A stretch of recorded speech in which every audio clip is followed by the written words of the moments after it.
యావత్తు తెలుగు ప్రజలకు సాక్షులు మొదలుకొని భారతదేశ పిల్లలు రవీంద్ర భారతిగా పిల్లలుగా మారిన పరిణామంలో ఉన్నారు. జాతీయ గీతంలో అధినాయకుడిని కేంద్ర బిందువుగా పట్టుకొని మాస్టర్ మైండ్గా మా చుట్టూ అల్లుకుంటే మమ్మల్ని ఆన్లైన్ మోడ్లో ఆహ్వానిస్తే చాలు. సాక్షులు ఎలా చూశారు, అలా తేజోమూర్తిగా పట్టుకొని ఉన్నాం. వ్యూహ స్వరూపంగా అందుబాటులో ఉన్నాం. మేము ఇక్కడ మందిరం దగ్గరలో ఉన్నాం. మేము అక్కడికి రాలేకపోతున్నాం, ఇక్కడికి రాలేకపోతున్నాం అని దానికంటే మేము ఆన్లైన్ కమ్యూనికేషన్ కుదరక. మీరు ఆన్లైన్ కమ్యూనికేషన్ చేయలేకపోతున్నారా? ఎందుకు చేయలేకపోతున్నారు? అదే టెక్నాలజీ ఉపయోగించుకుని ఏదో మోసాలు చేసి నన్ను నిలువరిద్దాం, ఇక్కడ ఉండిపోయేలాగా అక్కడికి వెళ్ళకుండా చూద్దాం, ఎవరో నన్ను ఏదో చేస్తారు, ఏదో చేయరు. ఇవన్నీ పోవాలంటే నన్నే మాస్టర్ మైండ్ పట్టుకోవాలన్నమాట. ఒక మరణం లేని మైండ్ని పట్టుకున్నారు చరిత్ర. మీకు నూతన యుగంలోకి వెళ్ళిపోతారు. మీరు రేపు వసునామ సంవత్సరం వస్తుంది, తెలుగు ఉగాది పండుగ వస్తుంది, అదంతా రొటీన్. మీరు అమెరికా వెళ్ళండి, నాటా సభల్లో పాల్గొండి, ఏం చేయండి కనుక అంతా రొటీన్.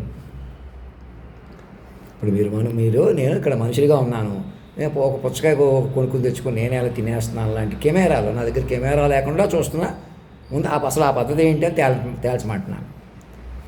అది సీరియస్ అనమాట. ఆ రకంగా అనేకులు మోసం చేసుకుంటూ మేము ఏం చేసినా పర్లేదు, మేము నడిచిపోద్ది అనేటువంటి ఉన్మాదం నుంచి మాయనించి మిమ్మల్ని కాపాడడం కోసం ఇదంతా. నేనే కావాలని చేయట్లేదు, నేనే కావాలని తినేస్తే నాకేమన్నా ఇదా? అది ఇప్పుడు నా దగ్గర కెమెరా లేకుండా మీరు ఎలా చూస్తున్నారో అలాంటి కెమెరాలు పెట్టుకుని వాటి గురించి మాట్లాడకుండా కాల్ డేటాలు ఏం లీక్ అవ్వలేదు, ఈయన మంచోడే, ఈయన చెడ్డోడే, ఈయన ఇంకా తప్పు చేశాడు, ఈయన మంచోళ్ళు, జడ్జిలు కూడా మోసాలు చేస్తున్నారు, వాళ్ళేమో దేవుళ్ళ వాళ్ళని భయపెడతావు ప్రలోభపెడతావు ఎలాగో లొంగిపోతారు వాళ్ళను. ఆ జడ్జి గారు మంచి అయినా వెనకాల పోలీసులు కేసులు మాకు అనుకూలంగా తీర్పులు చెప్పండి అండి ఇది చేసేవాళ్ళు చేస్తే ఏం చేస్తారు? కుమ్మక్క అయిపోతే మొత్తం అందరూ కుమ్మక్క అయిపోయి ఎవరినైనా బెదిరిస్తారు కదా. ఎవరైనా శ్రీరాముళ్ళ ఉండాలంటే ఎవరుంటారు? మీరే శ్రీరామచంద్రుని పట్టుకోవాలి, మీరే ఆ కృష్ణుని పట్టుకోవాలి, మీరే ఆ సర్వాంతర్యామిని పట్టుకోవాలి, మీరే ఆ శాశ్వత తల్లిదండ్రులు పట్టుకోవాలి. ఆడతనం మొగతనం ఒక చోట పలికిన వాళ్ళని పట్టుకుంటే మిమ్మల్ని కాపాడతారు. అప్పటికప్పుడు నా నుంచి ఆశించి నేనేదో చెబుతాను, నేనేదో చేస్తాను, ఇంకేం చేస్తాను? మనిషికి ఏం చేసినా ఒకటే, చేయకపోయినా ఒకటే, ఎవరైనా నాతో సహా. మీకు అర్థమవుతుందా? ఇంకా అర్థం కావట్లేదా?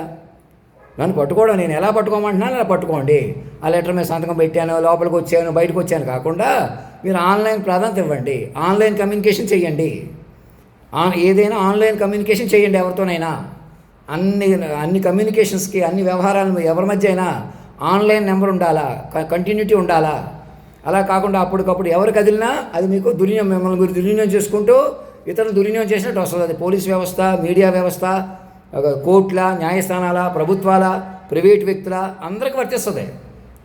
ఎవరైనా ఆన్లైన్ రికార్డు లేకుండా, ఆన్లైన్ రికార్డు ఒకటి లోపలికోటి బయటకోటి నడుపుతున్న తీరు నుంచి సమూలంగా బయటకు రావడం కోసమే మమ్మల్ని ఉపయోగించుకోండి. అందుకే మేము వచ్చాం.